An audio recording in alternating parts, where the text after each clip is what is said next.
Монгол Улсын 2025 оны төсөвт 3.2 их 80 төгрөгийн алдагдал үүссэн тул тодтгол хийх шаардлагатай болж орлого зарлагын хэмжээнд өөрчлөлт оруулахаар шийдвэрлсэн байна. Аудитын дүгнэлтээр тодтгол нь хуульд нийцэж байгаа ч бодит эрсдэл өндөр гэж харсан байна. Бодит байдал дээр төсвийн орлого ялангуяа уул уурхайн салбарт өндөр эрсдэлтэй бөгөөд уул уурхайн бус орлогыг нэмэгдүүлэх татврын үр төлбөрийг бүрэн барагдуулах боломжийг судлах шаардлагатай байна. Гэтэл энэ дээр ач холбогдол өгөхгүйгээсээ болоод 2 сард ингээ гинт ороход аюулгүй олон зөрчлүүд гараад ирдэг.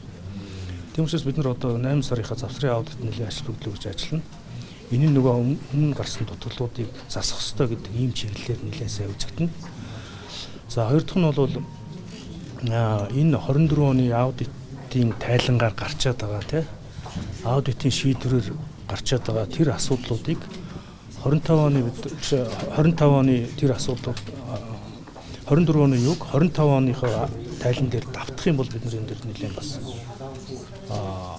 хатуу хариуцлага ярихаас өөр гарцгүй. Төсвийн тодтгол төрийн албан хаагчдын тоог 9%-аар бууруулахаар тусгасан ч энэ нь чиг үүргийн шинжилгүйгээр бүх байгууллагад жигт хэрэгжүүл төрийн үйлчлэгээний чанарт цөргөөр нөлөөлнө гэж анхааруулжээ. Аудитын газраас нэг алдааг дахин давтах нь хариуцлагагүй илрэл гэж харсан байна. Жил бүр 6900 гаруй байгууллагын санхүүгийн тайлаг нэгтгэж төсвийн гүйцэтгэлийг хяндаг. Хэрвээ 2024 оны аудитын дүгнэлтэд гарсан асуудлыг 2025 онд дахин давтвал хатуу хариуцлага яригдана.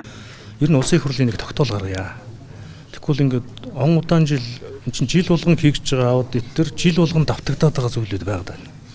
Тиймээс энийг нийгмийн улсын хурл анхаарал тавьж энэний хэрэгжилтэн дээр улсын хурлын хяналт шалгалтын чиглэлийн бүтцийн нэгжүүдийг бас давхар анхааруулж хяналтанд нь оруулж ингэж ажиллахгүй бол жил болгон гарч байгаа юм дээр одоо бид тавиад байдаг нөгөө юм маань давтагдаад байгаа юм байна л да. Жишээлх юм бол хадгалан зээлийн оршуудын одоо төлбөр барагдуулахтай холбоотой, дампуурсан банктай холбоотой, төлбөр барагдуулахтай холбоотой ингээл тэр чинь олон жилийн өмнө хэдэн жилийн өмнө асуудал нь шийдэгдсэн мөртлөө манай тайлан жил болгон л энэ явахгүй байна гэж ороод идэх те.